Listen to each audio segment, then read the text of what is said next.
কিছুদিন আগেও যে জায়গায় চড়ে বেড়াতো গবাদি পশু আর মানুষ, সেখানে এখন থই থই পানি। নৌকা ছাড়া চলাচলের কোনো উপায় নেই মিয়ানমারের বিভিন্ন রাজ্যে।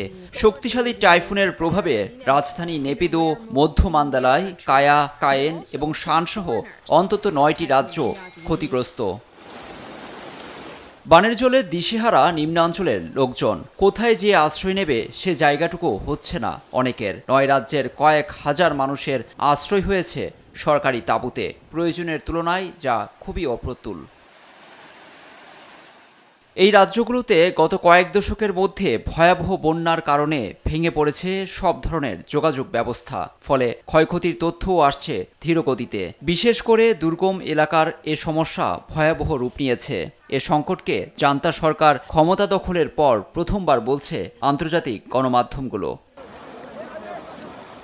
জাতিসংঘের মানবিক বিষয়ক সমন্বয়ের কার্যালয় জানিয়েছে, মিয়ানমারের জরুরি ভিত্তিতে খাবার, পানি, আশ্রয় ও পোশাক প্রয়োজন। ৬.৫ লাখ মানুষের জন্য অবিলম্বে সহায়তার প্রয়োজন জানিয়ে সতর্ক করেছে সংস্থাটি। এখন পর্যন্ত প্রাণ হারিয়েছেন অন্তত ২৫০ মানুষ, নিখোঁজ প্রায় ১০০।